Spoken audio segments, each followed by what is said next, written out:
Hello everyone, কেমন আছো তোমরা? আশা করছি খুব ভালো আছো। আমরাও কিন্তু বেশ ভালো আছি।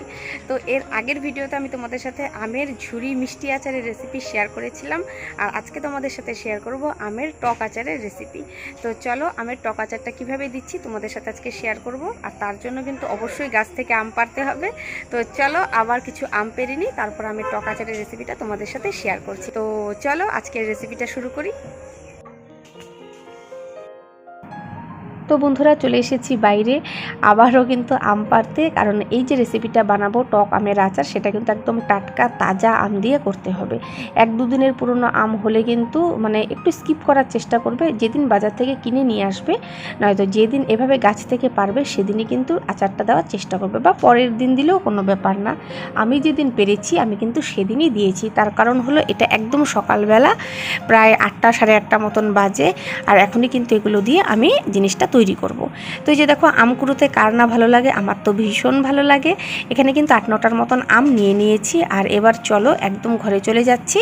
এখানে আছে 7টা আম আছে এখানে, ঠিক আছে। এই 7টা আমে কিন্তু 1 কেজি মতন হয়ে গেছিলো। আমি আমার ওয়েট মেশিন যে আছে সেখানে মেপে নিয়েছিলাম, 1 কেজি 29 গ্রামের মতন হয়েছে। তো এই 1 কেজি আমের আচার আজকে দেব।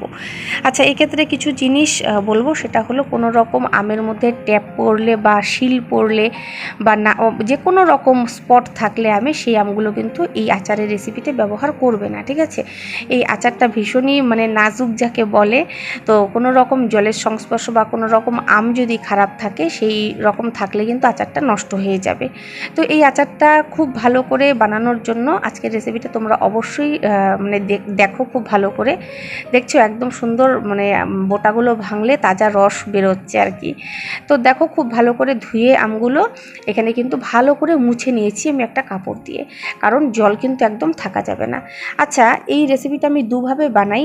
আগে একরকমভাবে বানাতাম, এখন আরও একরকমভাবে বানাই। এখন কিভাবে বানাই সেটাই তোমাদের সাথে শেয়ার করব, কারণ এখন সবার কাছেই সময়ের ভীষণ অভাব। আগের যে রেসিপিটা তৈরি করতাম সেটাতে না একটু সময় সাপেক্ষ ছিল, কেন সেটা আমি বানাতেই তোমাদেরকে বলছি।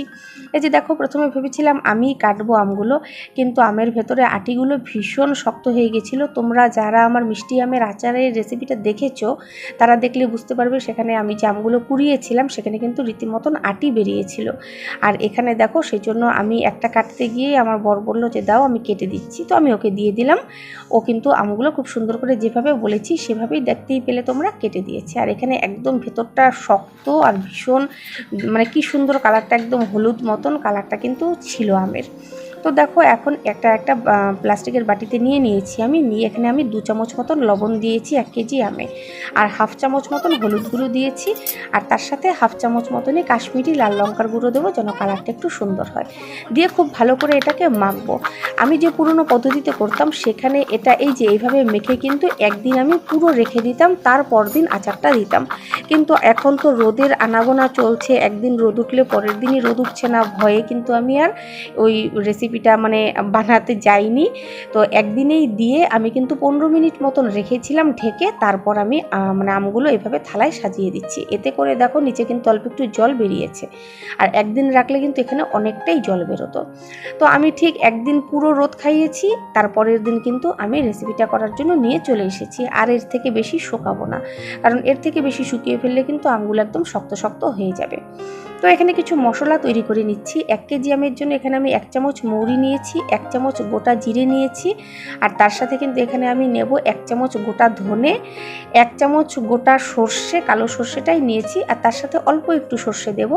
আর এখানে নিয়েছি 1/2 চামচেরও কম মেথি দানা। মেথি কিন্তু একটু তেতো ভাব আনে, তো সেই জন্য মেথিটা একদম কম দিয়েছি। আর তার সাথে কিন্তু 2 চিমটে মতন জোয়ান দিয়ে দিয়েছি। জোয়ানটা আরও একটু বেশি দিতে পারো, আমি কিন্তু অল্পই দিলাম। আচ্ছা, এখানে একটা কথা বলি, আমি কিন্তু মশলাটা এখানে কোনো মতেই ভাজছি না, ভাজা মশলায় করব না, এটা কিন্তু কাঁচা মশলাতেই করব। জাস্ট কড়াইতে একটু গরম করে আমি এখানে মশলাগুলো দিয়ে একটু নেড়ে নিচ্ছি, যাতে মশলার যে নরম ভাবটা থাকে সেটা যেন চলে যায়। আর এখানে কিন্তু 7টে মতন শুকনো লঙ্কাও আমি দিয়েছিলাম, ঠিক আছে। দিয়ে জাস্ট একটু গরম করে নিয়েছি মশলাগুলো, গরম করে এভাবে মিক্সিতে কিন্তু একটু ঘুরিয়ে নিয়েছি, ঠিক আছে। আচ্ছা, এখানে এখন একটা একদম শুকনো যে বাটিটাতে আমরা মানে বানাবো মিশ্রণটাকে, একদম শুকনো একটা বাটি নিতে হবে, একদম শুকনো একটা চামচ কিন্তু নিতে হবে। তো তাই সেখানে আমি দেখো আমগুলো দিয়ে দিয়েছি, আর মশলাটা এভাবে গুঁড়ো করেছি যেন একদম মিহি না হয়ে যায়, মশলাটা যেন একটু মুখে পড়ে, সেরকম করে কিন্তু মিহিটা করেছি, মানে গুঁড়োটা করেছি। তো এখানে আমগুলো পুরো দিয়ে দিয়েছি, তারপর এখানে কিন্তু আমি লবণ দিয়েছি প্রায় 2 চামচ মতন, 1 চামচ দিয়েছি আর 1.5 চামচের একটু বেশি দিয়েছি, 2 চামচ পুরোপুরি দেইনি। তো এখানে লঙ্কার গুঁড়ো দিয়েছি, ব্যাস। আর 1 কাপ মতন তেল দেখতেই পেলে তোমরা, খুব ভালো করে এখানে দিয়ে ভালো করে নেড়ে কিন্তু মিশিয়ে নিয়েছি। খুবই সহজ এই আচারের রেসিপিটা। আচ্ছা, এবারের আচারে কিন্তু আমি ভিনিগার ইউজ করছি না, যদি তোমরা চাও অবশ্যই ভিনিগার ইউজ করতে পারো, এতে করে কিন্তু এর সেলফ লাইফটা আরও অনেক বেড়ে যায়, ঠিক আছে।